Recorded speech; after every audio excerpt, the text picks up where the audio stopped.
Bismillah, salatu salam ala rasulillah, sallallahu alayhi wa sallam. Alors nous voici entrés dans le mois de Ramadan, un mois béni, où les portes du ciel sont ouvertes et celles de l'enfer fermées. Un mois que j'affectionne particulièrement car c'est durant ce mois que j'ai pris la résolution de commencer la prière, en 1995. Et quand je réfléchis sur la guidée, je me dis que la guidée est souvent une question de prédisposition, dans le sens où si Allah veut la guider pour quelqu'un, alors il lui facilite l'accession vers la lumière. Par l'action d'alléger simultanément la lourdeur des obstacles, même d'entraver cette accession. Alors à partir de là, nous pouvons dire qu'il existe deux types de guidée. La guidée de fond, qui touche le cœur, l'objectif. La guidée qu'on pourrait appeler d'acceptation. Et vous avez l'autre guidée, la guidée de forme, qui quant à elle se concentre sur la voie et que l'on pourrait appeler la guidée d'orientation. Il est important de faire la part des choses entre ces deux guidées, car il faut justement ne pas les confondre. Notre prophète alayhi salatu wassalam était une personne qui guidait, mais uniquement dans l'orientation. On appelle ça la guidée de Hidayatul Irshad, de l'orientation. Et vous avez Allah Ta'ala qui guide, mais d'une guidée d'acceptation, at-tawfiq. C'est important de distinguer les deux guidées afin de dépouiller la créature d'un pouvoir qui serait réservé uniquement à Allah Ta'ala. Nous ne guidons pas qui nous voulons, c'est Allah qui guide. Nous nous orientons, nous montrons la voie. Et donc en fonction de la connaissance et de la sagesse, vous avez des êtres humains qui sont capables de guider les gens, de leur montrer la voie qu'ils doivent suivre pour s'en sortir, parce qu'ils connaissent profondément la religion ou la nature humaine et savent quel chemin emprunter pour s'en sortir.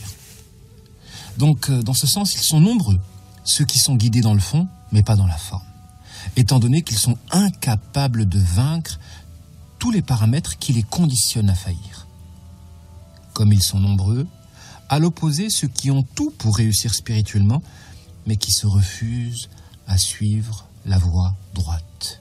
Donc il y a un fossé entre ces deux guidées. Et il est important justement de le mettre en relief.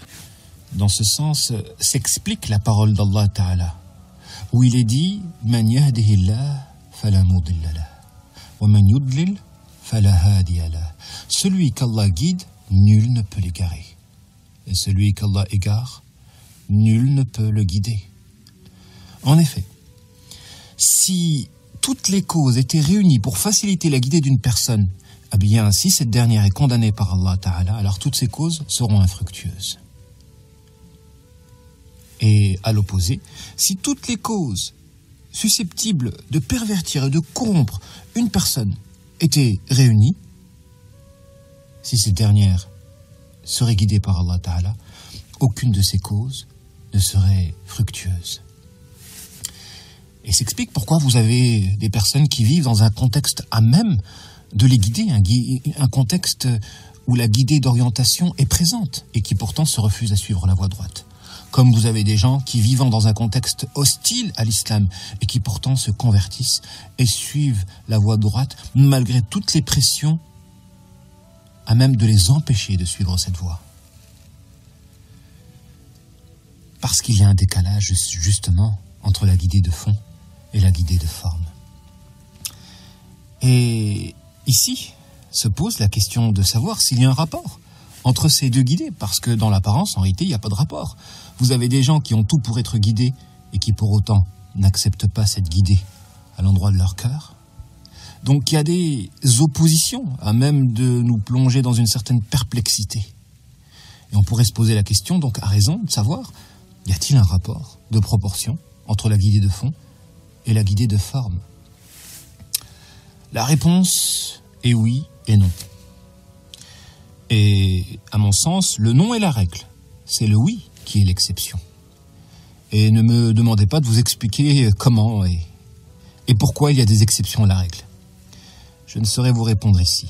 La seule réponse que je peux vous apporter, c'est qu'il existe des moments ou même des endroits de bénédiction qui font que la forme et le fond s'identifie, si bien qu'une guidée de forme, à laquelle nous avons une certaine mainmise, puisse aboutir sur une guidée de fond qui nous échappe.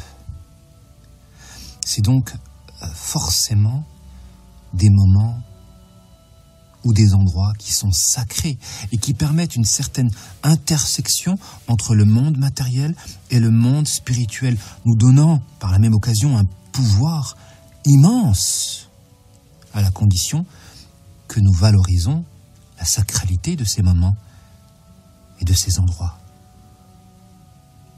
De telle sorte que, si nous les valorisons et nous les sacralisons comme il se doit, eh bien, notre acte matériel peut aboutir sur un effet spirituel. Donc, on peut avoir, en quelque sorte, notre destinée en main.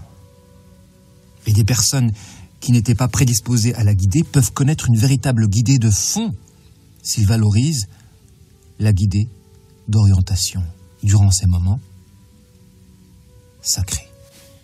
Eh bien, sachez, mes frères et sœurs dans la foi, que le Ramadan fait partie de ces moments sacrés, où il y a une intersection entre le monde matériel et le monde spirituel, de sorte que si nous valorisons ce moment-là, par l'action de veiller à une guidée d'orientation, en se donnant les moyens justement de nous rapprocher d'Allah Ta'ala dans la forme, alors nous allons prendre notre destin en main, car cette transformation physique aboutira, si nous valorisons ce mois sacré, sur une transformation spirituelle. Et ô combien ont connu justement un changement radical de leur trajectoire de vie durant le mois de Ramadan. Carrément, c'est le changement d'une destinée. Ô combien ils sont nombreux, ceux qui ont connu la guidée de fond durant ce mois de Ramadan, car ayant saisi cette occasion rare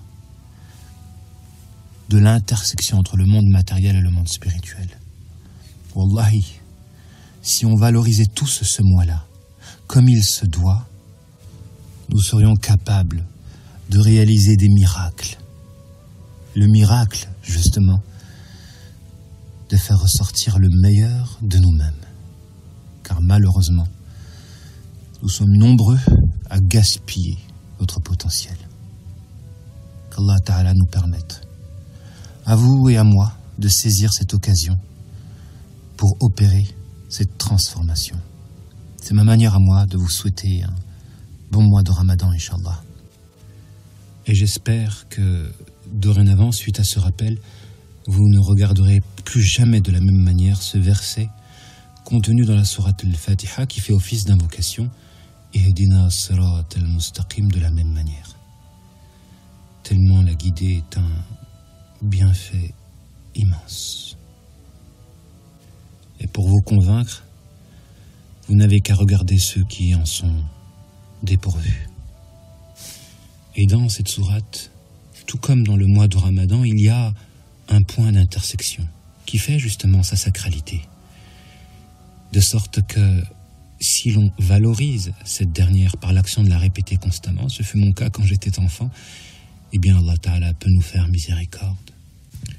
C'est ça l'amour. Chercher les points de contact à travers lesquels nous pouvons nous relier avec le divin. Et dans le mois de Ramadan, comme dans la sourate Fatiha, comme dans la parenté, il y a justement des points d'intersection à travers lesquels notre amour vis-à-vis d'Allah Ta'ala peut se réaliser. Wassalamu alaikum wa rahmatullahi ta'ala wa barakatuhu.